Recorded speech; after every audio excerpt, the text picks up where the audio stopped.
আলহামদুলিল্লাহ রবিল আলমিন ওসলাল্লাহু সাল্লাম আলা নবীনা মোহাম্মদ ওয়ালা আলী ওসাহবি আজমাইন। মা বাবাদেরকে বলছি, আপনাদের ছেলে মেয়েদেরকে অল্প বয়সে বিয়ে দিন। এমনকি শিক্ষা জীবন শেষ করার আগেই কলেজ ইউনিভার্সিটির ছাত্রছাত্রী তাদেরকে বিয়ে দিন।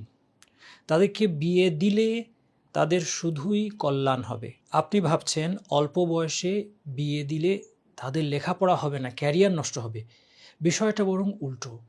বিয়ে না করার কারণে ছেলেমেয়েদের মধ্যে যে অস্থিরতা কাজ করে, এই কারণে অনেকের ক্যারিয়ারের বড় ক্ষতি হয়ে যায়। আপনার ছেলেটা, আপনার মেয়েটা স্পেশাল। সে আর 10টা মানুষের মতো না, তারা আল্লাহকে ভয় করে। আপনার মেয়েটা পর্দা করে চলে। আপনার ছেলেটা দৃষ্টি অবনত রেখে হারাম থেকে দূরে থাকতে চায়। আপনি ভাবছেন যে কি আমার পরিবারে ঝামেলা, আমার ছেলেটা, আমার মেয়েটা এত বিয়ে পাগলা কেন হলো। বাস্তবতা হচ্ছে আপনার চারপাশে যে সমস্ত সেকুলার ফ্যামিলি আছে, তাদের মধ্যে দিনদারি নাই, যারা আল্লাহ ভীরু না, তাদের ছেলেমেয়েরা আপনি ভাবছেন তারা কত সুন্দর শান্তশিষ্ট হয়ে লেখাপড়া করছে। আপনি বোকা স্বর্গে বাস করছেন। তাদের সবার অবৈধ সম্পর্ক আছে, অথবা তাদের কামনা প্রশমিত করার অবৈধ হারাম উপায় তারা অবলম্বন করছে। কিন্তু আপনার স্পেশাল ছেলেটা বা মেয়েটা, তারা কিন্তু এই কাজটা করবে না। এই জন্য তাদেরকে তাদের সতীত্ব রক্ষায় এবং বৈধ পথে, আল্লাহর দেওয়া হালাল পথে তাদের প্রয়োজন পূরণ করতে সাহায্য করা, এটা আপনার কর্তব্য। দেখেন, আমি আপনাদেরকে একটা মাসআলা শিখাই, যেটা আমরা দ্বীনের শিক্ষকরা আপনাদেরকে শেখাতে আমরা ব্যর্থ হয়েছি। আমরা আপনাদেরকে দ্বীন সম্পর্কে অনেক আজগুবি হাবিজাবি জিনিস শিখাই, কিন্তু দরকারি মাসআলা শিখাই না। আজকে আমার কাছ থেকে আপনি শিখে নেন। ইসলামের বিধান হচ্ছে, যদি আপনার ছেলে, আপনার মেয়ের বিয়ের প্রয়োজন থাকে, কিন্তু তার বিয়ে করার সামর্থ্য না থাকে, এবং বিশেষ করে এটা ছেলেদের ক্ষেত্রে প্রযোজ্য, যে এখন তুই বিয়ে করবি কি, তোর তো এখন রোজগারই নাই, তুই বউকে খাওয়াবি কি। ইসলামের বিধান আমার কাছ থেকে জেনে নিন।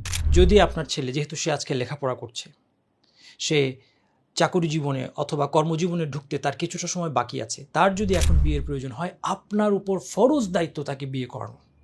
এই দায়িত্বে যদি আপনি অবহেলা করেন, আপনি মুসলিম বলে আপনাকে বলছি, আপনি আল্লাহ এবং আখিরাতে বিশ্বাস করার দাবিদার বলে আপনাকে বলছি, আখিরাতের দিন আপনার সামনে কঠিন পরিস্থিতি অপেক্ষা করছে, এটা আপনি লিখে রাখুন।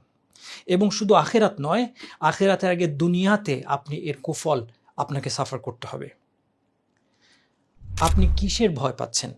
দারিদ্র্যের ভয় করছেন? আপনার ঘরে 1টা 2টা 3টা বাচ্চা আছে, আপনার ঘরে একটা বউ যদি আসে, সে কত খাবে? আপনি গরিব হয়ে পড়বেন?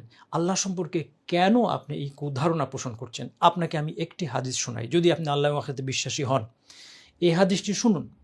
রাসূলুল্লাহ সাল্লাল্লাহু আলাইহি সাল্লাম বলছেন, সালাসাতুন হাক্কুন আলাল্লাহি আউনুহুম।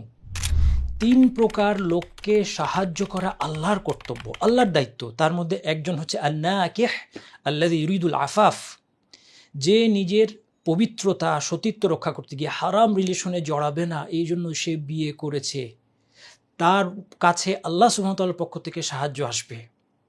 কাজে আপনার ছেলেটাকে, মেয়েটাকে ছাত্র বয়সে, ছাত্রী বয়সে, কলেজ বিশ্ববিদ্যালয়ে থাকতেই আপনি যদি বিয়ে দেন, আপনার দারিদ্র্যের ভয়ের তো কোনো সুযোগই নাই, বরং আল্লাহ সুবহানাহু ওয়া তাআলার সাহায্য আপনার পরিবারের উপর নেমে আসবে ইনশাআল্লাহ।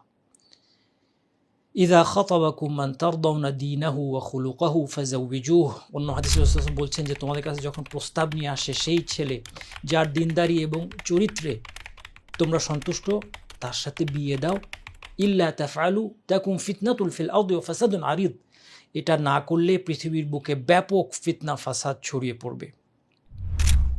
কাজেই আপনার ছেলেটাকে এবং মেয়েটাকে বিয়ে দেওয়ার মাধ্যমে বৈধ সম্পর্কের মধ্যে থেকে তার প্রয়োজন পূরণ করার যে সুযোগ আপনি করে দিলেন, তাতে তার শুধুই লাভ, তার দ্বীনের কল্যাণ হবে।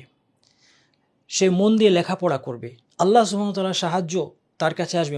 মাইয়াত্তাকিল্লাহ ইয়াজআল লাহু মাখরাজা ওয়া ইয়ারযুকহু মিন হাইসু লা ইয়াহতাসিব।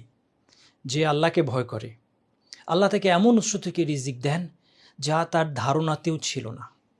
এজন্য আমাদের স্লোগান, বয়ফ্রেন্ড নয়, গার্লফ্রেন্ড নয়, স্বামী হবে বৈধ বয়ফ্রেন্ড, স্ত্রী হবে বৈধ গার্লফ্রেন্ড। এই পবিত্র শরীয়তসম্মত সম্পর্কে আমাদের ছেলে মেয়েদেরকে আবদ্ধ করার মাধ্যমেই একমাত্র মুসলিম সমাজকে আমরা সমস্ত পঙ্কিলতা থেকে সংশোধন করতে পারবো। আমি সকলের প্রতি এ বিষয়ে এগিয়ে আসার জন্য উদাত্ত আহ্বান জানাচ্ছি। আল্লাহ সুবহানাহু ওয়া তাআলা আমাদের সবাইকে বুঝার তৌফিক দান করুন। সুবহানাকাল্লাহুম্মা ওয়া বিহামদিকা আশহাদু আল্লা ইলাহা ইল্লা আনতা আস্তাগফিরুকা ওয়া আতুবু ইলাইক।